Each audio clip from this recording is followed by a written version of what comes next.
Sanjay public inter college की online classes में आप सभी बच्चों का स्वागत है। आशा करती हूँ कि आप लोग सभी पिछली जो आप लोगों ने समय गुजारा सेफ्टी के साथ, सुरक्षा के साथ, आप और आपका पूरा परिवार पूरी तरह से सुरक्षित होगा और आगे भी रहे, ऐसी हमारे विद्यालय की ओर से आप लोगों को बेस्ट विशेस। लेकिन आप लोगों को एक चीज़ का विशेष ध्यान रखना पड़ेगा कि आपके एग्ज़ाम्स आने वाले हैं पास में। बोर्ड के बच्चे हैं, हाई स्कूल और इंटर के बच्चे, आप लोगों का फ्यूचर है ये।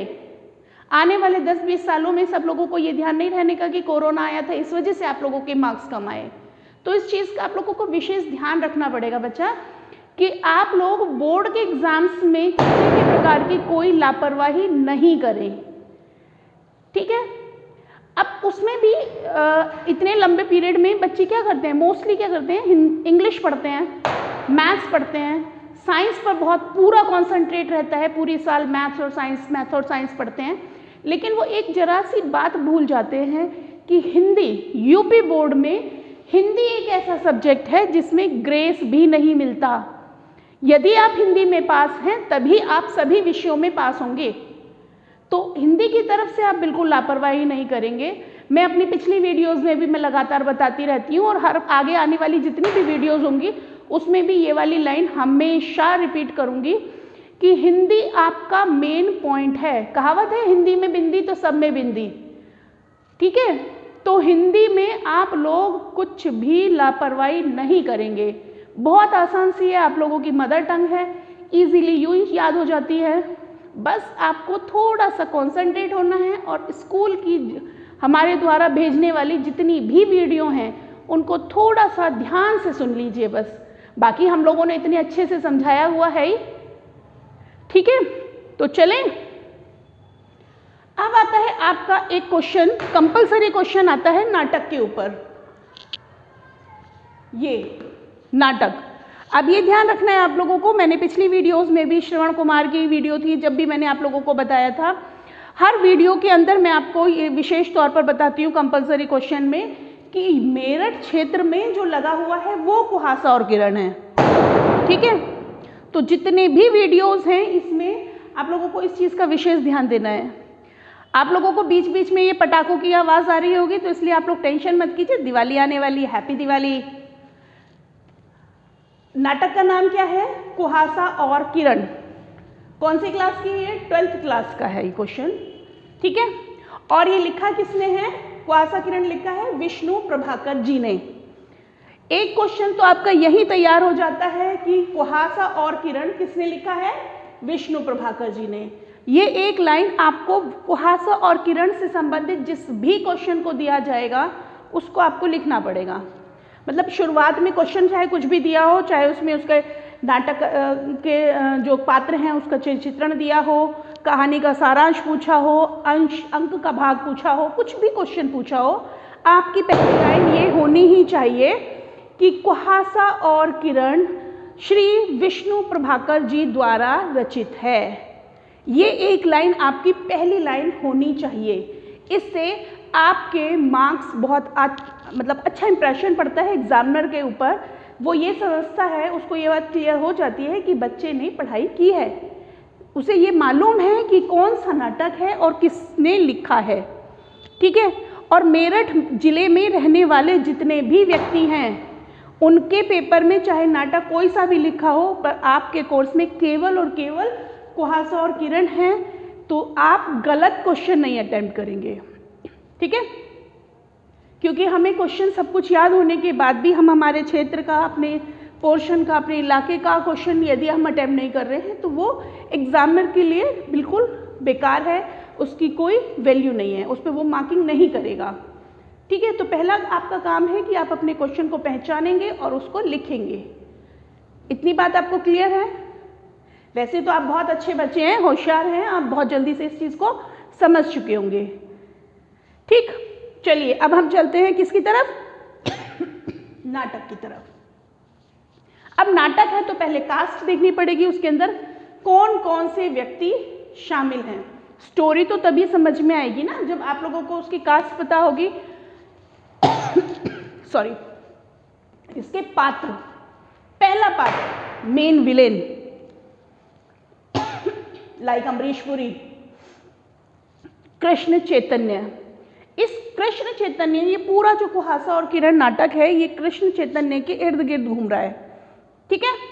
तो पूरा जो नाटक है वो पूरा किसके इर्द गिर्द घूम रहा है? कृष्ण चैतन्य के। इतना आपको क्लियर हो गया? ठीक है। अब हम आगे बढ़ते हैं। विपिन बिहारी, तो मैं आप लोगों को बता रही थी कि दूसरा पात्र है कौन? विपिन बिहारी। किसका मित्र है वो? कृष्ण चैतन्य का। तीसरा है उमेश चंद, ये भी किसका मित्र है? विपिन बिहारी का, ठीक है।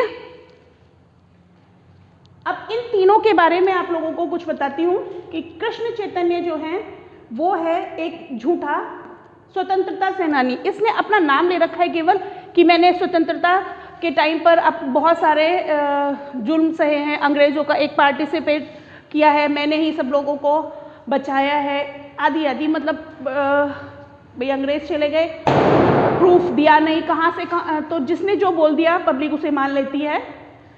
तो इस तरह से उसने एक अपने आप को सरकार के माध्यम से, दुनिया के माध्यम से ये बताया हुआ है कि वो मुल्तान कांड में, मुल्तान षड्यंत्र कांड में उन्होंने स्वतंत्रता सेनानी के रूप में कार्य किया। लेकिन वास्तविकता क्या थी कि कृष्ण चैतन्य का जो असली नाम था ना वो क्या है? कृष्णदेव, ठीक है, समझ में आ गया? कृष्ण चैतन्य का असली नाम क्या है? कृष्णदेव। और वो कृष्णदेव जो था वो मुखबिर था मुल्तान षड्यंत्र कांड का। ये कांड कब का हुआ था? 1942, 1942 में। 1942 में 5 अभियुक्त थे जिन्हें पुलिस ने, उस टाइम पे जो अंग्रेज थे उनकी पुलिस की बात कर रही हूँ, कि उसमें उन्हें पकड़ लिया गया था 5 व्यक्तियों को, जिसमें से डॉक्टर चंद्रशेखर जो थे उन सब के वो लीडर थे, मेन लीडर जो थे वो थे कौन? डॉक्टर चंद्रशेखर। Very good.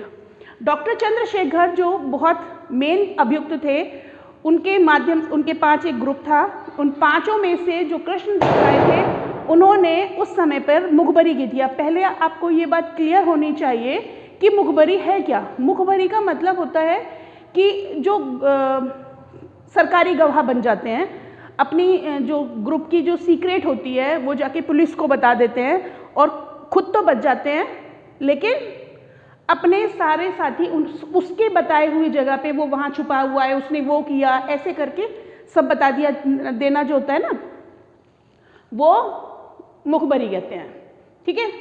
अब स्वतंत्रता सेनानी होने के बावजूद लिबास कौन सा पहना है उसने? स्वतंत्रता सेनानी का। लेकिन काम क्या किया उसने?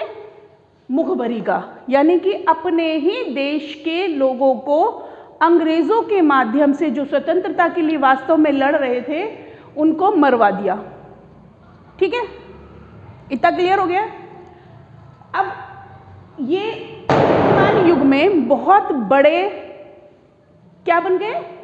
नेता बन गए। वेरी गुड, बहुत बड़े नेता बन गए, क्योंकि स्वतंत्रता सेनानी थे, लोगों ने उनको बहुत अच्छे से वोट दी, लोगों के दिलों पे वो राज करते थे, बहुत पावर थी उनकी। लेकिन आप जानते हैं, ये सभी को विदित है कि आजकल के नेता कैसे होते हैं। पब्लिक के सामने कुछ और होते हैं, अंदर खाने वो कुछ और ही गुल खिला रहे होते हैं। तो ऐसे ही वो भी कर रहे थे। क्या? विपिन बिहारी जी इनके फ्रेंड हैं और उनका काम क्या है? पत्रिकाओं को छपवाना।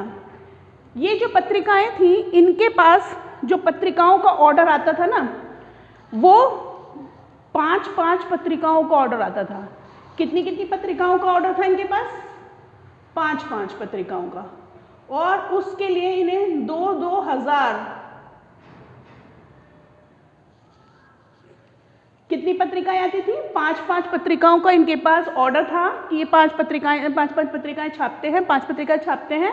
और उन पत्रिकाओं में कितना पैसा लगता है? 2-2 हज़ार जो कागज़ थे, ये कागज़ जो होते हैं ना, वो गवर्नमेंट ही अलॉट करती है कि ये परमिशन लेनी पड़ती है कि मैं इतनी पत्रिकाएं छाप रहा हूँ, मेरे को इतने कागज़ की आवश्यकता है। कागज़ जो है वो सरकार अलॉट करती है।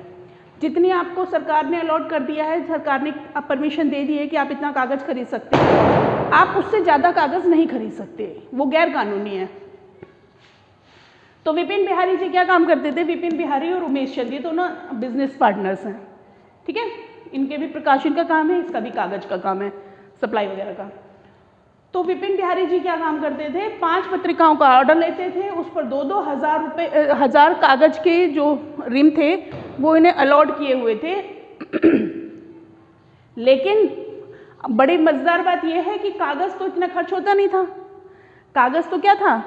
कागज़ खर्च होता था कम, लेकिन ये क्या काम करते थे? जो बाकी का कागज़ बचता था ना उसे ब्लैक कर देते थे, ठीक है। उसे दुगने तिगने रेट पे सरकार से सस्ते में ले लिया। सरकार तो हर चीज़ में सब्सिडी लगा कर देती है, सस्ता देती है, ठीक है। तो वो सस्ते में खरीद लिया और महंगे में बेच दिया, ठीक है। तो 2 नंबर का काम हो गया। उससे उनके पास बहुत पैसा था, बहुत अमीर थे ये दोनों। अब इस दोनों कामों में काम कौन करता था? कृष्ण चैतन्य। बिना सरकार की या किसी नेता के इंटरफेयर किए बिना कोई भी व्यक्ति गलत काम नहीं कर सकता, ये क्लियर है। तो ये दोनों की बिजनेस में 2 नंबर के काम में कृष्ण चैतन्य हेल्प किया करता था, ठीक है। इतना पोर्शन समझ में आ चुका है आप लोगों को? आगे चले? मुझे लगता है आपको मज़ा तो आ ही रहा होगा। चलो अभी और आनंद आने वाला है, पूरी वीडियो देखना, बहुत मज़ा आएगा। दूसरा आता है अमूल्य। ये है इस पूरे नाटक का हीरो। अब ये तो आप लोग सभी मूवीज़ में देखते हैं बच्चे कि पूरी 3 घंटे की मूवी होती है और उस 3 घंटे की मूवी में कितने घंटे? 2.5 घंटे तो विलेन मज़े लेता है, खूब पैसा होता है, ये है वो है, और उन 2.5 घंटे में बेचारा जो हीरो होता है वो बड़े दुख का समय बिताता है ना। और फिर एंड में क्या होता है? विजय हो जाती है सत्य की असत्य पर। ये सार्वभौमिक सत्य है कि हमेशा सच्चाई ही जीतती है। आप चाहे लाख गलत काम करके कितनी भी ऊंची पोजीशन तक पहुंच जाओ, एंड द एंड क्या होगा? हमेशा सच की विजय होती है। इसीलिए कहा जाता है हमेशा सच के साथ रहो, ठीक है। अब ये अमूल्य कौन है? मैंने आपको पहले बताया था ना कि वो 5 अभियुक्त थे। कितने अभियुक्त थे? 5। अब 5 अभियुक्तों में से एक जो अभियुक्त था उसके पिता थे। किसके? अमूल्य के। सच्चे स्वतंत्रता सेनानी थे। क्यों? क्योंकि इसकी वजह से इसके पिता की मृत्यु हो गई थी। इसने मुखबरी करी तो इन्हें मार दिया गया, ठीक है। तो ये सच्चे स्वतंत्रता सेनानी का पुत्र था। कौन? अमूल्य। अब चूंकि इसके पिता की मृत्यु हो गई, गरीबी साथ में थी, तो ये बेचारा आर्थिक तौर से बहुत तंग था, गरीब था। और इसकी एक फ्रेंड थी सुनंदा। अमूल्य की एक फ्रेंड थी सुनंदा। सुनंदा विपिन बिहारी के यहाँ पर पत्रकार था ना, पत्रिकाओं में काम करता था ना, तो वहाँ पर ये काम करती थी, जॉब करती थी और अमूल्य की सहकर्मी थी। इसी ने सुनंदा के कहने पर अमूल्य का जॉब लगी थी। और कहाँ लगी थी? विपिन बिहारी के यहाँ, ठीक है। इतना क्लियर है। लेकिन कृष्ण चैतन्य को क्योंकि सब पता था, तो इसको बहुत डर था कि कहीं अमूल्य की वजह से मैं कभी फंस ना जाऊं। वो होता है ना, मन में तो चोर रहता ही है। अब चाहे आप कितनी भी तरक्की कर लो, लेकिन जो गलत काम किया होता है ना, वो मन की अंतरात्मा हमेशा कचोटती रहती है, वो रेगुलर याद दिलाती रहती है कि भाई तुमने गलत काम किया है। तो ऐसे ही इसके मन में भी डर रहता था इससे, इसीलिए वो इसको ज़्यादा लाइक नहीं करता था। इतना ठीक है। अब आते हैं नेक्स्ट पॉइंट, छठा। ये जो गायत्री है, गायत्री एक सच्ची देशभक्त थी, बहुत अच्छे हृदय की थी। जैसा नाम था वैसा ही उसका कर्म था। गायत्री बहुत पवित्र और बहुत सुलझे विचारों की स्त्री थी। और किसकी पत्नी थी? कृष्ण चैतन्य की। आपका गैस बिल्कुल ठीक है कि हमेशा विलेन की वाइफ जो होती है बहुत अच्छी होती है। जैसे रावण है, रावण की जो पत्नी थी मंदोदरी, वो हमेशा रावण को सलाह सही देती थी। वो लगातार ये कहती थी रामचंद्र जी से बैर छोड़ दो, ठीक है। तो ये गायत्री जो थी वो विपिन कृष्ण चैतन्य की धर्म पत्नी थी। अब 7वां पात्र जो बहुत इंपॉर्टेंट है, ये है मालती। मालती कौन थी? मैंने आप लोगों को वीडियो की शुरुआत में ही बताया था कि कृष्ण चैतन्य के 5 मुखबरियों में से एक किसके अंडर में थे? डॉक्टर चंद्रशेखर। वेरी गुड, याद है यानी आप लोगों को? वीडियो आप ध्यान से देख रहे हैं, सुन के अच्छा लगा। ऐसे ही पूरी वीडियो ध्यान से देखना, आप लोगों को स्टोरी बहुत इजीली याद हो जाएगी, सुनते सुनते याद होती चली जाएगी। जब मैं अपनी वीडियो को एंड करूंगी तो आप लोग महसूस करेंगे अरे वाह, मैं तो पूरी वीडियो याद हो गई, पूरी स्टोरी याद हो गई। अब इसमें से कोई भी क्वेश्चन पूछ लो, मैं बता दूंगा। ठीक है, तो स्वतंत्रता सेनानी डॉक्टर चंद्रशेखर की पत्नी थी। कौन थी पत्नी बेटा? मालती। ठीक है, तो मुझे लगता है कि आप लोगों को अब सभी पात्रों के बारे में और स्टोरी का रफ पॉइंट आपको क्लियर हो चुका है। अब हम आते हैं इसकी मेन स्टोरी में। अब हुआ क्या आखिर? तो पहला अंश, इसमें 3 अंक हैं। कौन कौन से अंक हैं? पहले अंक में क्या दिखाते हैं? प्रथम अंक। प्रथम अंक में अब ये है पर्दा खुलता है। अब नेचुरल सी बात है, नाटक है, नाटक तो आपको नाटक की तरह ही होगा, पिक्चराइजिंग कर सकते हैं। आप चाहें तो स्कूल में इसके ऊपर एक्ट भी कर सकते हैं स्टेज पर।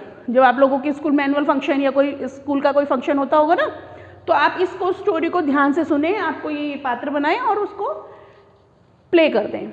ठीक है, तो नाटक में पहला पर्दा खुलता है। पहला सीन कहाँ पर है? पहला सीन जो शुरू होता है ना, वो होता है अमूल्य जो है वो खड़ा हुआ है कृष्ण चैतन्य के घर पे और बात कर रहा है सुनंदा से। क्यों? क्योंकि इसकी षष्ठी पूजा है। षष्ठी पूजा मतलब 60 वर्ष पूरे होने पर जो बर्थडे सेलिब्रेट करते हैं उसका बड़ा फंक्शन है। तैयारी कर रहे हैं खूब आराम से, ये इसके घर पर खड़े होकर आपस में बातें कर रहे हैं। कौन? अमूल्य और सुनंदा। ठीक है, कि कैसे डेकोरेट करना है ये वो समथिंग करके। तभी कृष्ण चैतन्य का प्रवेश होता है। वो आते हैं, बहुत सुंदर सजे धजे हैं वो, भाई उनकी 60 वर्ष पूरे हो गए, घर में फंक्शन है, बर्थडे है आफ्टर ऑल। तो सुनंदा और अमूल्य उसको क्या करते हैं? कॉन्ग्रेचुलेट करते हैं, उसको मुबारकबाद देते हैं और उसको क्या बोलते हैं? षष्ठी पूर्ति की बोलो, मुबारकबाद देते हैं, शाबाश। ठीक है, अब उसके बाद में कृष्ण चैतन्य जो था, क्योंकि स्वतंत्रता सेनानी था दुनिया के लिए, सरकार के लिए, तो उसको 250 रुपये, ये बहुत पुरानी कहानी है इसलिए 250 रुपये की बहुत कीमत थी। ठीक है, 250 रुपये जो थे वो गवर्नमेंट से एज ए पेंशन मिलते थे। पेंशन मतलब सरकारी भत्ते से मिलने वाली धनराशि। ठीक है, तो 250 रुपये की पेंशन मिलती थी। तो ये उसके लिए कहाँ जाता है? पेंशन हॉल में जाता है, जहाँ से ट्रेजरी बोलते हैं जिसे, जहाँ पर पेंशन मिलती है। ये वहाँ जाता है उसको पैसे लेने के लिए, लेकिन वहाँ मिलती है मालती। ठीक, मालती उसको जैसे ही मिलती है और इससे कहती है, क्योंकि इस यहाँ पर ना ये भी बेचारी स्वतंत्रता सेनानी की पत्नी थी और इसको भी पेंशन की आवश्यकता थी। ये गरीब औरत थी, इसको तो और ज़्यादा ज़रूरत होगी। इसके को पैसे की ज़रूरत नहीं थी, लेकिन इसको पैसों की ज़रूरत थी। ठीक है, कृष्ण चैतन्य तो बहुत अमीर था तो उसको इतनी आवश्यकता नहीं थी, लेकिन मालती को पैसों की बहुत आवश्यकता थी और वो अपनी पेंशन, विधवा पेंशन, स्वतंत्रता सेनानी की पेंशन, ये सब बनवाने के लिए आप जानते ही हैं नेताओं के पास जाना ही पड़ता है ना। तो नेताओं के पास जाती है, तो ये जाती है कृष्ण चैतन्य के पास सिग्नेचर कराने के लिए कि भाई आप मेरी अथॉरिटी, आप मुझे जानते हो, इसके लिए आप मेरे को साइन कर दो जिससे कि गवर्नमेंट मेरी बात मान ले और मुझे पेंशन मिलनी शुरू हो जाए। इसके लिए उसको रिक्वेस्ट करती है, लेकिन इस चीज़ को अवॉइड कर देता है। क्यों? क्योंकि मन में काला चोर, वो डरता था कि कहीं ये अगर पब्लिक के सामने आने लगी तो मेरी पोल खोल देगी, मेरी गांठें खुल जाएंगी, इस डर की वजह से। वहीं पर इसको सुनंदा और प्रभा मिलती है और वो आपस में वहीं पर वो उसको इसकी असलियत बताती है। मालती बताती है इसकी असलियत कि ये व्यक्ति कैसा है रियल में, ये झूठा व्यक्ति है, इसने मुखबरी की थी और आज स्वतंत्रता सैनिक बनने के खड़ा हुआ है। ठीक है, तो ये जैसे ही इसको पता चलता है, ये सारी बातें घूमते फिरते मालती के द्वारा ही सही घूमते हुए, डायरेक्ट नहीं, डायरेक्ट मालती गायत्री को नहीं जानती थी, लेकिन घूमते फिरते सुनंदा, प्रभा और भी पात्र हैं इसके अंदर, प्रभा है, वो इतने मतलब लीड रोल पे तो नहीं है लेकिन हैं उसके पात्र। तो ये प्रभा के माध्यम से गायत्री के पास तक पहुंचती है और गायत्री को जब ये पता चलता है कि मेरा पति, जिसको मैं अब तक देवता मानती चली आ रही थी, रियल में एक विलेन है, एक बुरा व्यक्ति है, तो वो अपना घर छोड़कर चली जाती है अपने भाई के पास। ठीक है, क्लियर हो गया इतना आप लोगों को? अपना घर छोड़कर वो कहाँ चली जाती है? अपने भाई के पास। पिया चली जाती है, लेडीज करेंगे क्या बेचारी। अब यहीं पर पहला सीन खत्म हो जाता है। ठीक है, अब आता है दूसरा।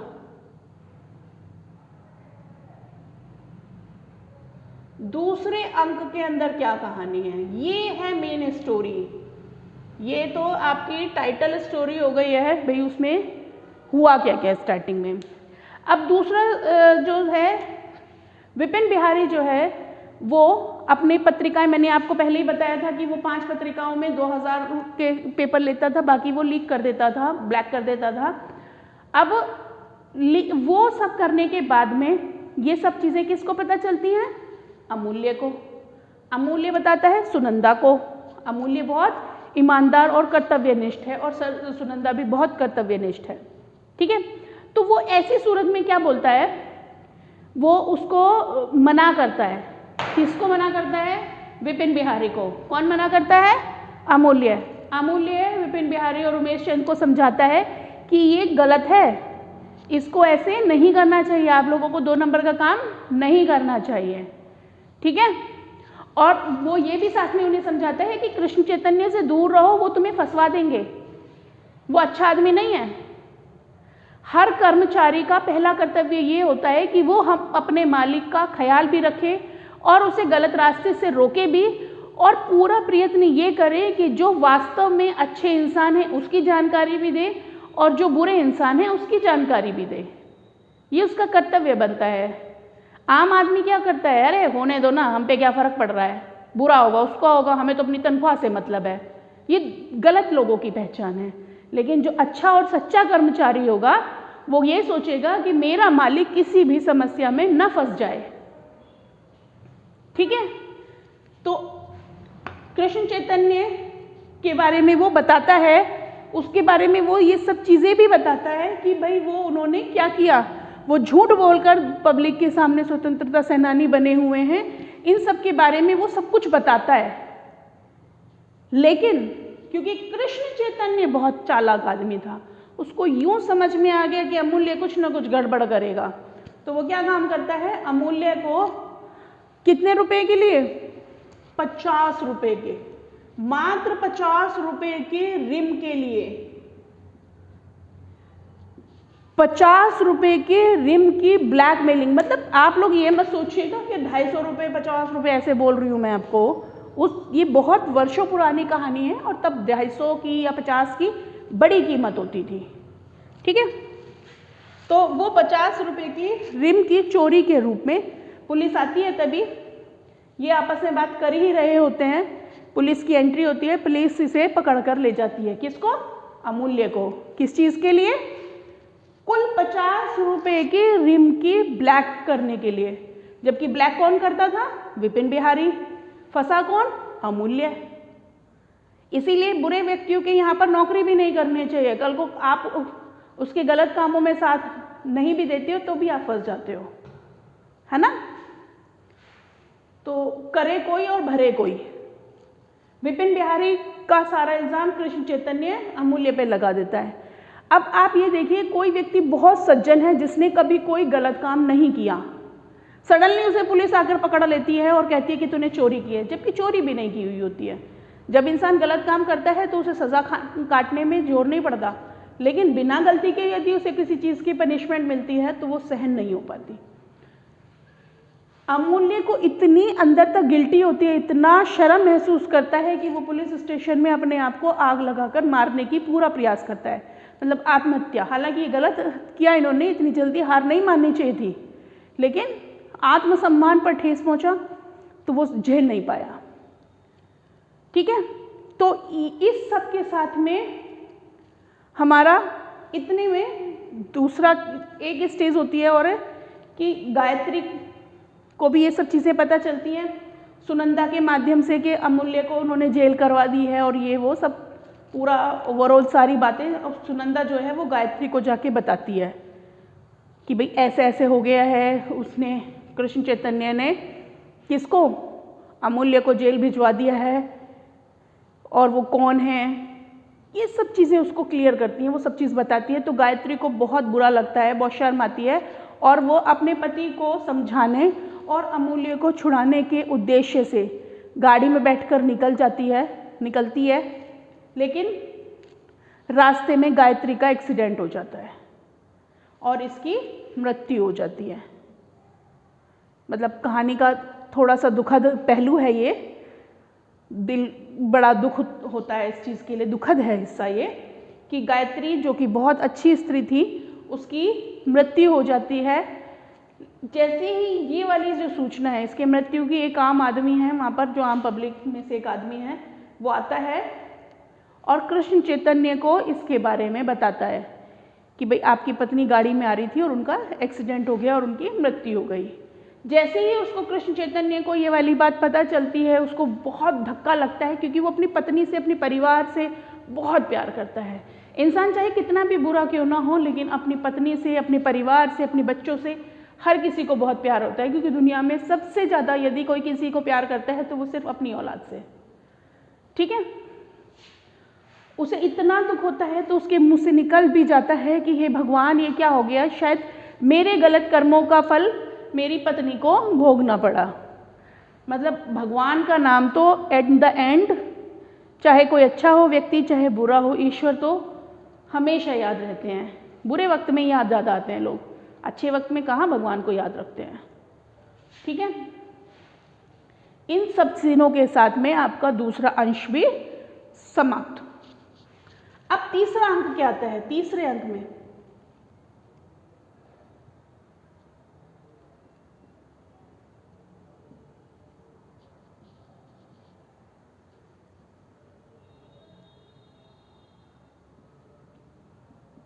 तृतीय भाग।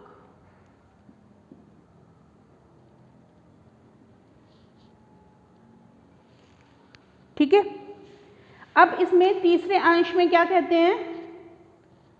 तृतीय समझ में आ गया ना आप लोगों को? अरे हो सकता है आपको तीसरा अंक नहीं समझ में आया, तो बेटा तीसरे अंक को तीसरा तृतीय अंक यहाँ पर या लिख देती हूँ। ठीक है, प्रथम दूसरा को द्वितीय बोलते हैं, तृतीय तीसरे को बोलते हैं और हिंदी में इसको तीसरा अंक बोलते हैं। ठीक है, तो तीसरे अंक में क्या हुआ है कि ये सब चीज़ें जो होती हैं ये सब अलग अलग हो रही हैं, लेकिन जब ये सुनंदा विपिन बिहारी से बात कर रही होती है उसको बताती है कि भाई आप जो ये सारी घटनाएं हैं यदि अपनी पत्रिका में छाप दोगे। अब सोचो, कृष्ण चैतन्य विलेन है, उसकी पत्नी की मृत्यु हो चुकी है, ये बात सिर्फ इसे पता है, अभी इन दोनों को तो नहीं पता। अमूल्य ने आत्महत्या करने की कोशिश की, वो जेल में की, ये बात तो इन्हें अभी नहीं पता। इतना क्लियर है ना? तो अब तीसरे अंक में, ये दूसरे अंक में इनको नहीं पता कुछ भी, बीच वाले व्यक्तियों को कुछ नहीं पता। अब तीसरे अंक में क्या होता है कि सुनंदा समझाती है विपिन बिहारी को कि आपको यदि अपनी पत्रिका का प्रकाशन बढ़वाना है और अपनी गुडविल बनानी है तो क्या करना चाहिए आप लोगों को कि इसके बारे में, कृष्ण चैतन्य के बारे में, कि वो कृष्ण देव राय है, इसके बारे में अपनी पत्रिका में छपवा दो। आप उसका प्रकाशन करो, उसका संपादन करो, उनके विषय में बताओ लोगों को। उससे क्या होगा, आपकी खुद की भी छवि सुधरेगी और पब्लिक को भी वास्तविकता के बारे में पता चलेगा। वो उनको समझाती है कि तुम्हारी अपनी अंतरात्मा भी तो कुछ कचोटती होगी। हम जब कोई गलत काम करते हैं ना तो आपके हर किसी के मन में से कहीं ना कहीं एक अंदर से आवाज़ आती है कि नहीं ये गलत है, इसको मत करो। आती है ना? तो ऐसे ही इसके मन में भी आती है, लेकिन इसकी इतनी हिम्मत नहीं होती विपिन बिहारी की, वो कृष्ण चैतन्य जो बहुत पावर में है उसका विरोध कर सके।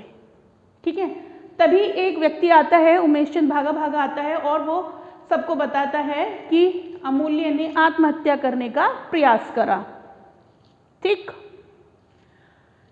अब ये इसको पता चला है कि आत्महत्या करने का प्रयास किया। इस प्रकरण से विपिन बिहारी अंदर तक टूट जाता है, उसे अचानक से बहुत गिल्टी फील होने लगती है, आत्मग्लानि होने लगती है कि यार मेरी वजह से एक व्यक्ति जो सज्जन है, सही है, वो आत्महत्या करने का प्रयास कर रहा है।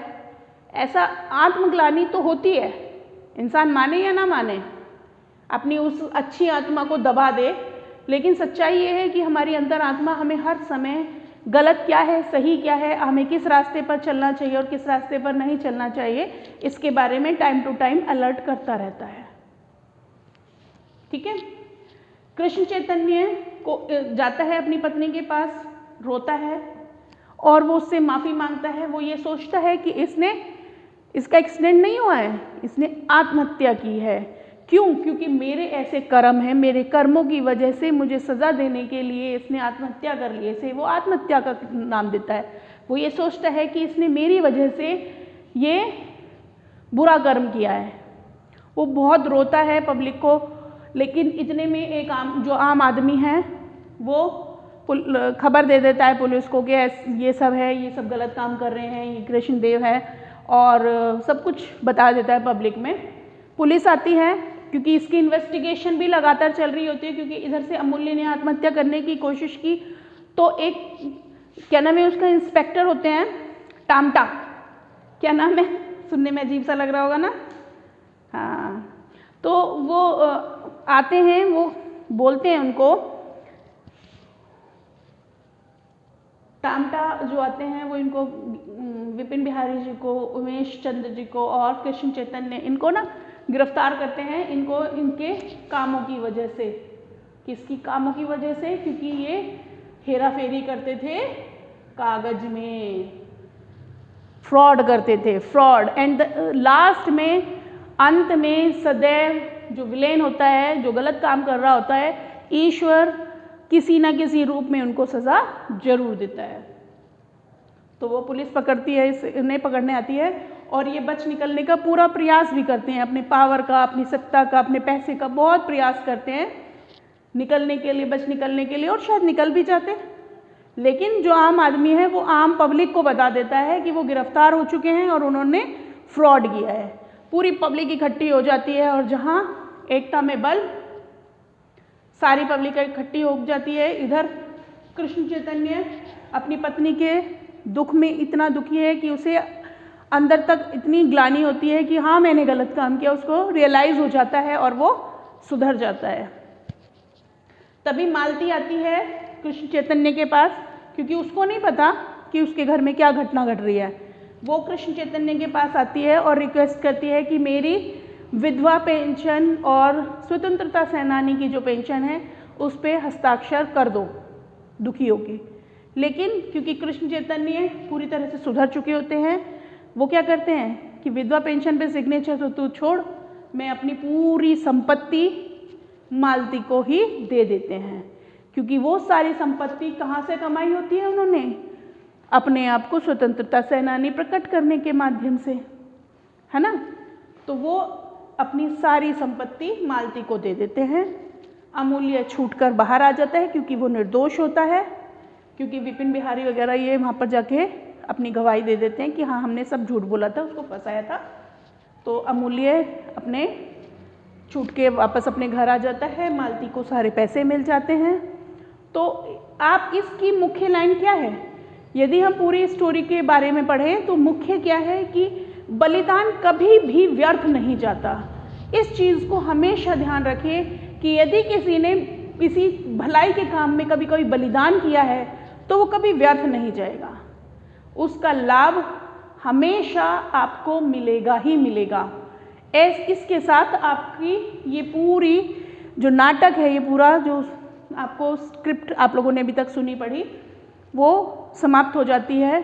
अंत में मैंने आपको लाइन बताई, बलिदान कभी व्यर्थ नहीं जाता, ऐसा बोलकर कहानी का जो पर्दा है वो नाटक का वो गिर जाता है और आपका नाटक समाप्त हो जाता है। तो मैं सोचती हूँ आप लोगों को बहुत अच्छा लगा होगा, समझ में आ गया होगा। इसमें से आपके 3 क्वेश्चंस बनते हैं। क्वेश्चंस अभी बताती हूँ कि किस तरह के बनेंगे। पहला, अमूल्य हीरो है और तो चरित्र चित्रण भी अमूल्य का ही पूछा जा सकता है। अमूल्य का चरित्र चित्रण, ये मेन पात्र है क्योंकि ये मेन हीरो है। ठीक है, अच्छा ये कहानी आप लोगों को समझ में आई, अच्छी लगी है तो इतना जरूर करना है। अब इतनी सारी मैंने मेहनत की है, हम आप लोगों को समझा रहे हैं बार बार, तो इसको आप लाइक, शेयर और सब्सक्राइब जरूर कर दें। थोड़ा सा हमें भी फीडबैक मिल जाएगा कि हाँ हमारे बच्चे हमें देख रहे हैं, हमें पसंद कर रहे हैं। अगली वीडियोस जैसे हम लोग लगातार बनाते रहते हैं, पिछली भी कितनी सारी वीडियोस हम लगातार बनाते रहते हैं। हमारी प्लेलिस्ट में आप लोग देखेंगे तो इंटर का पूरा लगभग सिलेबस पूरा हो गया है ना, गद्य पूरा हो चुका है और एक्सटेक्सेसरीज का जो कंपलसरी पोर्शन होता है जैसे श्रवण कुमार है और ये सब चीज़ें भी हमारी पूरी हो चुकी हैं। तो उनको आप स्टडी करेंगे और हमें फीडबैक मिलेगा। यदि आप लोगों के कमेंट्स आते हैं हमारे को पॉजिटिव फॉर्म में तो और अच्छा लगेगा। लेकिन अगर कोई क्वेश्चंस है या कोई क्वेरीज हैं तो आप नीचे मैसेज में डाल दीजिए। ठीक है, पूरा प्रयास कर रहेगा कि आपकी हर क्वेश्चन का आंसर हम लोग दें। मेन विलेन कौन है इसके अंदर? कृष्ण चैतन्य है। तो दोनों ही रूप में इनका चरित्र चित्रण पूछ लेते हैं। वैसे इंपॉर्टेंट अमूल्य का चरित्र चित्रण है क्योंकि अच्छे लोगों की ही पूछ होती है। ठीक है, पूछ होती है, पूछ नहीं, ध्यान रखना। ठीक है, अब ये पूरी ओवरऑल कहानी आपको समझ में आ जाती है। 2 ही तरह के पार्ट बनते हैं। पहले अंश में कहाँ से कहाँ तक कहानी है, दूसरे अंश में कहाँ से कहाँ तक कहानी है, तीसरे अंश में कहाँ से कहाँ तक कहानी है, या फिर पूरी नाटक को अपने शब्दों में संक्षिप्त रूप में लिखो। तीनों ही चीज़ें आपको मैंने क्लियर कर दी हैं। ये इसका अमूल्य का चरित्र चित्रण मैं लगातार बीच बीच में आप लोगों को बताती रही थी कि वो आदर्श है, कर्तव्यनिष्ठ है, मालिक से कितना कर्तव्यपरायण है, नमक हलाल है, ठीक है, देशभक्त है। तो ये सब चीज़ें आपकी इसकी हेडिंग आ जाएंगी चरित्र चित्रण की लगातार। और इस तरह से आपका कोर्स, आपका क्वेश्चंस सभी पूरा होता है। एग्ज़ाम्स में आपको छोड़कर नहीं आना है किसी भी सूरत में। वैसे इतना अच्छा पढ़ाया गया है कि आप लोग, मैं उम्मीद करती हूँ आपको ये सब चीज़ें बहुत अच्छे से ख़त्म होते होते आपको समझ में आ भी गई होगी। तो all the best for your exams. लगातार हमारे चैनल से जुड़े रहिए और पढ़ते रहिए। थैंक यू बच्चों।